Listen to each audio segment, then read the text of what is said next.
I remember one time when we were rather apprehensive about going home early, and this was just the one time. Yeah, it doesn't happen It doesn't often. happen, no. It doesn't happen very often. I mean, there are many NABET people who believe they've been made pathological freeloaders, you know. So we were rather concerned. The whole crew was standing around, or part of the crew that was going to, sort of go home a little bit, maybe 10 or 15 minutes early. Yeah. And we weren't really sure about it. So somebody said, well, gee, the thing to do is to call somebody in the office and find out, if they're still there, if they'd be checking. So we called on two different phones, one right after the other, to see if they were in the office. So the first phone call went through, and there was no answer. The second phone call went through. There was an answer, but it was the secretary. So we hung up right away, and out we went. There was nobody else in the office but the secretary. There was nobody to really check on us. So that really isn't a good story, but I mean, as far as checking, we were thorough. We were really thorough. I mean, we weren't, really trying to screw the company too much, but just enough. It turned out that the office got on an economy kick. And so everybody, all the engineers that were scheduled and had any blank time, or they'd be scheduled in for a studio and then 2 hours later to another studio for another show. Right. Those 2 hours, they were assigned to maintenance. And they said, tell me to keep them busy. So about the only way you can do that is on maintenance, routine maintenance. So I filled out a bunch of yellow cards. And they call me old yellow card to this day. Things like go in and look at this power supply, serial number so-and-so, located at such and such a place, test all the tubes and dust the thing off, come back, fill it out. We had studios over in the Daily News building at the time, so they'd take the card and go over there, and on the way back they'd fill out the card and throw it in the river.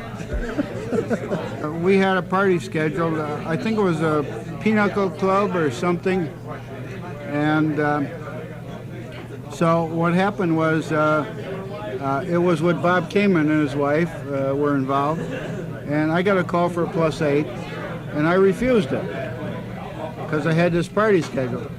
Bob Kamen got the call and he took it, so it blew our whole party. But anyway, that's what happened. I don't remember who else was involved, but it was Bob Kamen took the +8. I didn't get the +8, but the party was blown. They came up to me one morning and he says, Ray, he says, you're getting a little older now, why don't you become a fireman? I told my father, well, I'll tell you. I'll go down to Hubbard Street and I'll take the examination. So what did I do?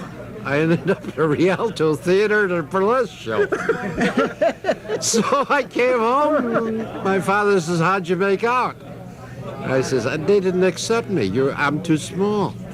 He says, you dirty liar, where did you go? I says, I never did tell him. Oh, that's a hard job. I tell you, Telescene was so much easier than being a fireman.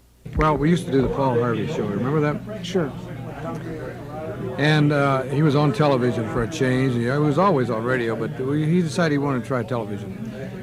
And he had a red phone sitting on his desk. Remember that? Yes. Were you there then? He was in Studio A, wasn't it? Yeah, Studio A. And he said, and we asked him one day, what's the red phone for, Paul? He says, that's for all late coming news, incoming news. He says, that's the hotline. So that phone sat there, and it sat there, and it sat there, never rang. So finally one day, the telephone rings, and Paul Harvey says, aha! And his eyes light up, they're really twinkling. And he runs over and he grabs the phone, and he says, Paul Harvey here. And he says, Kish? Kish who? Frank Kish was a stagehand. Got a call during the show. Remember when he used to blow through the hole in the... Yes. That was on Wayne. Oh, Chuck Bill's show. Chuck Bill, too. Yeah, I did on Wayne. Adventure Theater. And he got through, and he was sitting down. I said, "Your fly is open." And he looked at me. He says, "No way, can you see it?" He was sitting behind the desk. I remember we used to whistle through that hole in that thing. Yeah, that was for the Zoom line. You remember? Yeah, oh, yeah. And also, I want to say about Ben. No, you don't want to go about any of that a little bit. Do you remember all those hours you put in making those spot reels? Yeah. Never made a spot reel. I missed out on all that. Many Can't say too much. Roy is here. This happened to be a holiday, and I think it was Columbus Day. And John Dancaster and his wife and my wife and I, we were out camping. And we went to Governor Dodge Campground in Wisconsin. And we were climbing the rocks. And we came around a corner, and who do we see but Bill Nobles? Now, I knew that Bill Nobles was scheduled to work that day. A NABET man? A NABET man. He called in ill. Yeah. And probably nothing would have been said about the incident had Mr. Nobles kept his mouth shut. But he had to brag about the fact that he met us out there. There was a woman come down to buy a batch of some of that 30%, 50% stuff. She had one of these broad rim hats. She had to hold it, in the wind like that. Her clutch purse in her hand, bundle of groceries or bundle of supplies that she bought at the sporting goods. And she got to the bus, and of course, the bus driver stopped right smack dab in front of her. So she went to reach up like that, and step in the bus. She can't reach it. So she reaches back and she pulled her zipper down. Put her hand back up and tried to make it again. Again, she couldn't make it. So she reached back again, pulled the zipper down farther, holding herself like that. And the guy behind her, a young construction worker, he's getting pretty impatient. So he picks her up bodily, sets her in the bus, and she wheeled around on her high heels, and she says, "How dare you? I don't even know you." He says, "Well, I thought we ought to be pretty well acquainted after pulling my zipper down 3 times. I can remember a lot of happy moments with Chuck Bill. Yeah, he was a lot of fun. I miss him. Yeah. I felt very sad when I heard he passed away. Yeah, I really did. But he pulled some numbers. Yes. He would come in every day and check with telephone operators. He would announce himself at the door, in his usual manner, which was always different. It's something like, "Okay, ladies, get your clothes off now. I'm going to get the fuzzballs out of your navels." Where we recorded Paul Harvey, he normally fed live into New York at 10:30 in the morning, and then we taped it, and we would play it back for the Central Time Zone at 12 o'clock. And very often what would happen is, between the time that it was recorded and 12 o'clock, another story would break, and they'd want to update the tape. Well, the way it would be done, very often, they would run the original tape up until the story that they wanted to cut. The announcer would be in the Fred Casper would read the updated story, and by that time we were supposed to fast forward the tape to the place where we're supposed to come in with the tape again. See, and then we just flip them together, and you got a complete show.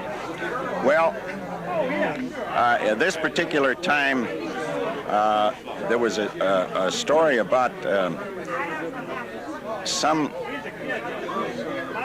gal was some famous movie star was having a baby, and I think they were cutting that story out, and there was a story about a boat story in there, and the boat story had a message. I wonder how much water is in one of those things. Well, that was supposed to be cut out. So the broadcast as it went, it had the story about the gal having the baby, and when we come back into the tape, we got the part that says, I wonder how much water is in one of those things. And it went out on the air, and there was nothing we could do about it except laugh. If I mention ABC, I'm sure some stories must come to mind, things that happened in the past that you might remember. Can you think of anything? I knew you was going to ask that. But yeah, I know. The mind goes blank. Well, I mean, you don't have time to think about it. I'm putting you on camera now. Let's see how swift you are. I'm not swift. I'm not tough. I'm not swift. I'm retarded. Yeah. You got a kick on you, I'll tell you. Do you remember anything about the maintenance department and anybody putting anything in the wrong way? I wouldn't dare say it if I did. How about the boys behaving down when they were working for you in the maintenance department? Oh, they were a rowdy bunch. Mean. Mr. Cusack was conducting a tour. Oh, no, I don't remember a thing. You remember that? Dirty dog, you. And, you dirty dog, you. They, Ed Lombard, we had the old extra rack beside the videotape machines, and Ed Lombard goes back and he opens his Cusack did. Opened the empty rack, and there's Dick Brimner in there eating a sandwich. That's a terrible story. And Lombard, always quick, he leaps in and says, oh, we keep him on standby there in case we need an extra man. Do you recall any incidents that stick in your mind that you sort of chuckle over? One time on Super Circus, I was photographing a bear, and he come after the camera. He come right at the camera. Something about planting bushes. Yeah, they. Then they gave you him left away. with the bushes. They gave him away after the show. They gave him away, but they sprayed something on him to make him dead. Yeah, and you kill him. had to dig all those bushes. No, I took them home and they grew. Did they really? Oh, sure they did. They grew pretty high. I heard that you brought them back to work. No, I never the did next that. year and told Maloney, you better get these things fixed. In those days, so I said, Dan, come on out here and tell us about your newborn baby. So I'm out there, and I'm telling him about this big bump I got on my head, you know, and the bandage I got here. And all of a sudden, they're 20 minutes into a show. I'm on a camera for 20 minutes. He says, by the way, you got your sweater inside out. I said, oh, I have? It was an English sweater anyways, and you can't tell, you know, the English are rather poor and deaf. So and then they point the camera down and they said, besides, you got two different shoes on. I wasn't excited about having a kid at all, you know. I had the wrong sweater on, the inside out, and two different shoes. Did they pay you for the on-camera appearance? Not in those days. Mr. Horseman was not the type to pay, if you remember him. I remember another time that we were doing a Hall of Fame football game in Canton, and I have never done this camera before, and it was an introduction of the 4 football players who are going to be inducted into the Hall of Fame. And we had everything all set, and then it started raining, and we went in the auditorium, and then it cleared up, and then we went back outside again, and all this hullabaloo. And the people came in a Greyhound bus with their wives and the players and who were introduced. And we were doing fine on camera, and Farnham was on one camera and I'm on the other. And Chet Forty is directing, and he says, get on the bus. Wow, what the hell does he want with a Greyhound bus? So I showed him the Greyhound bus, and he's screaming and hollering, God damn it, the bus. Farnham, he picked up on it, and he showed a table where it had the BUST, the bust of the players. And it was covered because it was raining on it. I don't know. A few laughs. What the hell, man? My son, Mike, he's my pal. Yeah. And very proud of him. Well, you should be. You know, I remember one thing about Mike. Two things I remember about Mike. Oh, I remember. Very proud of him. He's my buddy. I worked as a radio network news writer, and from there I went to television. I was a producer and a writer for Alex Stryer on Network News and also locally. And Elmer Turner you worked with? And I worked with Elmer Turner. And then from there, I became bureau chief of the Midwest Bureau and worked during the real hard times when there were blizzards and riots in Detroit and Newark and every place else, and Milwaukee. And then became on the assignment desk, and that's where I've been ever since. So it's been a rewarding career, and it's really been, you look back upon it, an awful lot of fun. Yeah. I met an awful lot of great people. A lot of people are here tonight, and like I say, it's been fun. Last we had, George Lutke and I had so many laughs when you were General John Duck. When I was General John Duck, it was always great. You didn't have to laugh. It was when the other guys tried doing General John Duck that you had trouble. Yes. Especially when we were on Conway's show. I remember a couple of times when you came in, Ray. Bob, you're not supposed to be saying this now. No, what was this, Ray? Wait a second, Bob. All right. Tell me about these things that we did in those days. Tell me how you went down the sidewalk because it wasn't safe on the street with your car. No! Now, wait a minute. You're throwing it back now. Wait a minute. We're going to miss you as an e-board member also. Great steward. Yes. Good steward. You stood up for a lot of the things. There, to be honest with you. I want to miss everybody there. The company, I'm not going to miss them too much, to be honest with you. I think they're going to miss you with your performance, so really. I hope so. Yeah. I'm going to miss all the guys. You know, I'm not used to being on this end of the microphone. I should be holding that thing. That's right. I know you. No, but it's been a pleasure to work for ABC. You know, I was sent over here as a part-time type of thing here. Back in 1966 when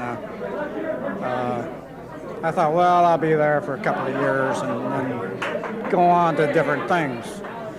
But as you know, it's been 20 years, and it's been 20 years of very, very enjoyable. Well, there have been times when I've been ready to pull my hair out on certain things, but all in all, among all the companies here in Chicago, I think ABC has probably been the best, and I'm glad I did stick with ABC.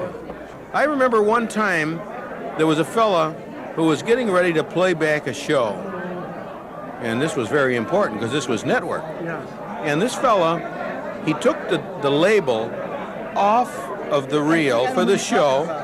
He took the label off and he put it on a blank reel. And when George was looking, he erased the show. And poor George, almost had a heart attack. Well, the guy that did it was Art Rife. I remember him well. You know, and I can remember in the early days, there was a young fella who we hired.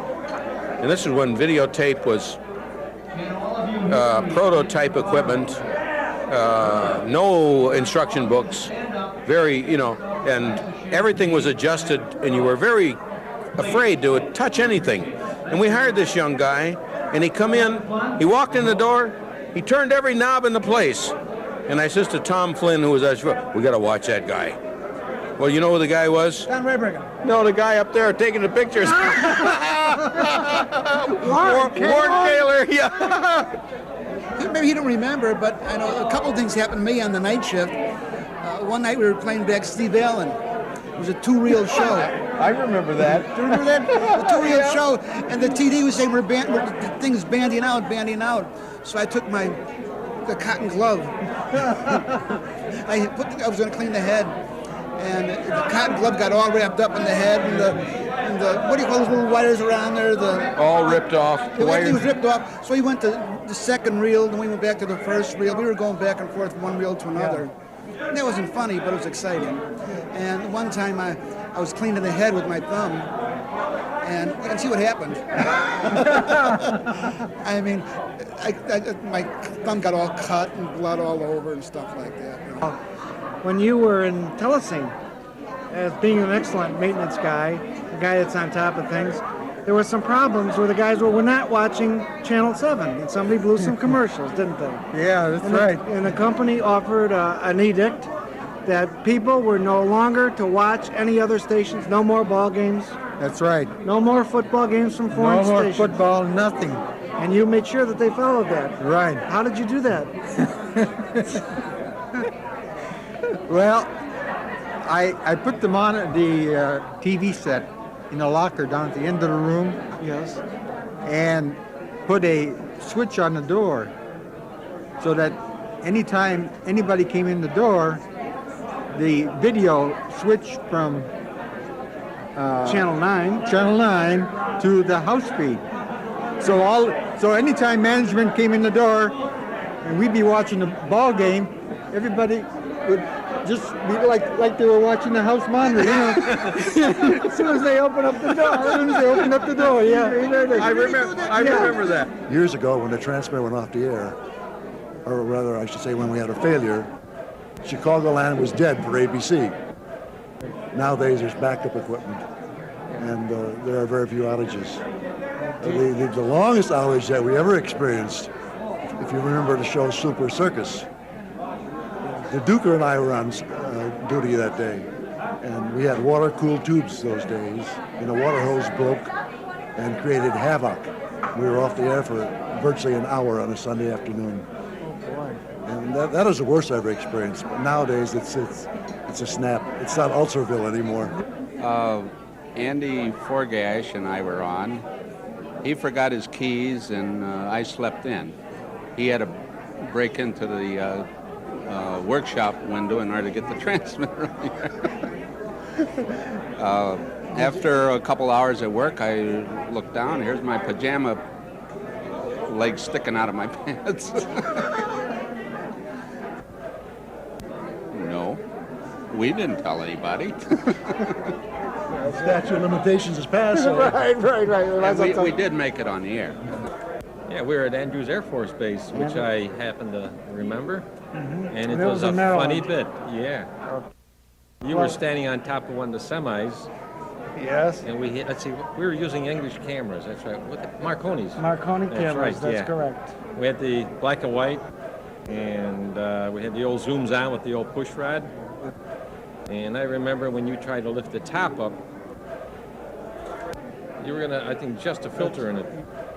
And you forgot the zoom rod was in it, and you bent the hell out of the zoom rod. We had one hell of a job straightening that rod so it'd go again. Who were we shooting? We were going to do the president, something we had. Johnson. Johnson was coming in town. Johnson it was, yeah. We were big time then, weren't we, Bob? Oh, yeah. Oh, God real big. almighty. Real big. I'm bigger now, though. My last week here was, would you believe this, a vacation. Oh, no. How's that for really timing things? Yeah, right. So I spent the last week here sort of regrouping. I stole everything, right? The drawing board, everything went home with me. I stole everything.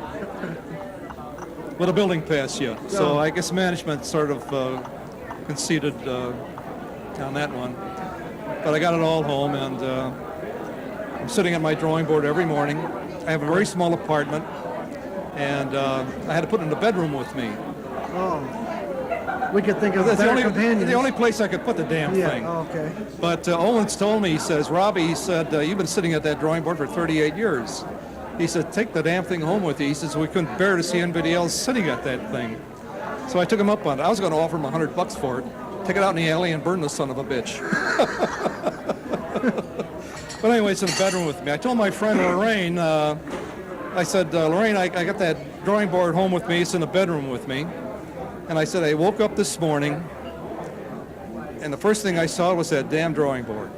She said, you mean you're sleeping with your drawing board? I said, yeah. She said, well, different strokes for different folks. Someplace, and I was working a night shift at the transmitter, 5 to 4 to midnight or something shift, and they came in pretty well loaded from this fishing trip, and they said, we got a bear in the car, and they were fishing, and they were crossing this lake, and there was a mother bear with 2 cubs, and they divided them, and they brought one of the cubs back with them. So they said, would you keep this cub out the transmitter for us? I said, well, what do I do? He said, well, build a little shed for it and just keep it out here. And where's the transmitter located? At Tinley Park. Tinley Park. Same place? Same place, yeah. So we had this bear. I made a little collar for him, and we had a little house in the back for him. And we had him for about 3 or 4 months. And he liked rolls and honey and stuff. I'd bring him and feed him there. And this one Sunday morning, black bear, little black bear, and he got to be maybe about this high or so. And this one Sunday morning, I came in there to feed him, and I had some rolls. I went to reach out rolls to him, and he just leaped out at me, just like a gruff, and reached out. And so I told Homer, we better do something about this bear, because it looks like he's feeling his oats or something like that, and it's going to be bad. So a funny thing happened. And what he was doing, it was getting towards fall, and he was scraping grass into this shed. Well, anyway, the next morning the bear was gone. He broke the collar and he left. This was at Orland Park or Tinley Park. And we were doing a show called Uncle Mistletoe. And it was a very good show. It was sponsored by Marshall Field. It was about a 15-minute show. We used to go about quarter to 6 to 6 o'clock. And I remember one time I was working this show and I was on camera, and I'm kind of short. And what you did in those days is you had the camera on the puppets, and then at the end, the camera I was on, they used to have credits, like at the end of the week. And the credits, the way you did it, you turned the camera around, you panned up to the top, and then you started to pan down. And so I says to the floor manager, I says, if I don't turn around fast enough, spin my wheel up so I'll be able to get in position. Well, it turned out I used to work pretty fast, and when the show was over, he didn't see it, and he turned the wheel around, and my camera was like about way up where I couldn't even see. I couldn't even see the viewfinder. So I turned the camera around and up, and I focused up at the top where the identification was, and I just panned right down. The damn thing was in focus. It was amazing. I did it without a viewfinder. Like I say, it was just, we did it just pure luck, yeah. They were scrambling for crews, and Brimner and I went out. And at the airport, I had the pilot take the door off the helicopter. Well, Dick had never been in a helicopter for a starter. So, he was a few trepidations about it. And he says, nothing to it. And then when he sees the pilot taking the door off, whoa, I says, and I kept saying, it's like going for a ride in a convertible, there's nothing to it. But anyway, we came back, we had a few laughs about it. I enjoyed it, and I enjoyed working with everybody at ABC. Yeah. I think they enjoyed working with you, well, too. I hope so. I had a lot of fun there and met a lot of nice people, and that's all I can say. Well, I'm trying to think of something funny that happened, but when you're in 25 years in maintenance, right, that's not the funny department. It's not the studio where you can talk and tell stories in between shows all day. No. So when you left 15 minutes early, they let you know about it. Are you going to stay in Chicago? No, we have we have a condo in Titusville, Florida. We go down there in the winter, then come up here. We hope to be able to maintain 2 places because the wife, Mary Stella, was born in Glen Ellen, and I was born on a farm between Lombard and Glen Ellen. So we have all our relatives right here. But our grandchildren, our only grandchildren we have are in Lexington, Kentucky, but that's on the way to Florida. So we can stop there, and they got a nice big home, and we enjoy that. So it works out well. Well, I like doing news was always fun back, 8-10 years ago, until they started going downhill. As long as they were number one in the ratings, they were so much fun to work with them, But then they got uptight real quick when they started to go down to second place. Well, the one I enjoyed doing was probably the Giggle Snort. That kind of stuff was fun to do because you really had to work with it and create something. All the effects you used we didn't have the fancy DVD switcher that you got now. Trying to do things the same way. And, but those Saturdays were fun on Giggle Snort. And it was always Randall Lincoln and Perspectives. We were doing 5 of them on Sunday afternoon. Right. Which wasn't so much fun. No. Well, but did you enjoy working for ABC? Oh, sure. I think that's one thing I've been very lucky that way. I never minded coming to work. I've known people that hated to get up in the morning because they didn't want to go to work, and I never felt that way. Hate to leave, but I know it's time to go and try something else. Like I told somebody, 20 years I spent in Pennsylvania, growing up with the family. Right. Then you go in the Navy for 3 years. Then the next 40 years I spent in Chicago with my career in raising a family. Now I hope to spend the next 20 years either on the West Coast or Arizona, trying a new life. And I want to get out of this one so I don't wake up in the morning thinking I've got to get ready for work. I want to start out fresh, and if it's totally different, I'm going to try something different. And if I don't like it, I'll go some other place. But I want to get out of here and not involve thinking, because I know if I sit here at home, I'll be thinking about work a lot, and I don't want to think about work because I know I'm quitting, and I want to try something else. We would like to take just a moment to bid a fond farewell to a man who has been a mentor to dozens of engineers over the years. He is our technical director, John Masinchek. Mace, as he is known around here, has just spent his last evening, there he is, in a Channel 7 control room. He's retiring tonight after 36 years and countless newscasts here at WLS. We want to wish him and his lovely wife, Rose, the very best of luck as they begin this new chapter in their lives. And I am speaking for all of us here at Channel 7 Mace when I say we're going to miss you.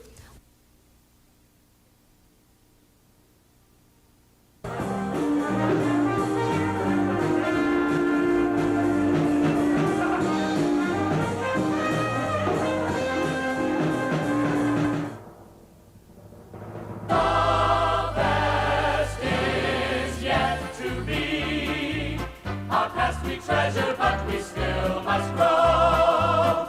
The best is yet to be. Can't guess tomorrow, but we know, we know, we know. So make your finest try and set your sights as far as you can see, and raise your spirits high, because the best is yet to be, to be.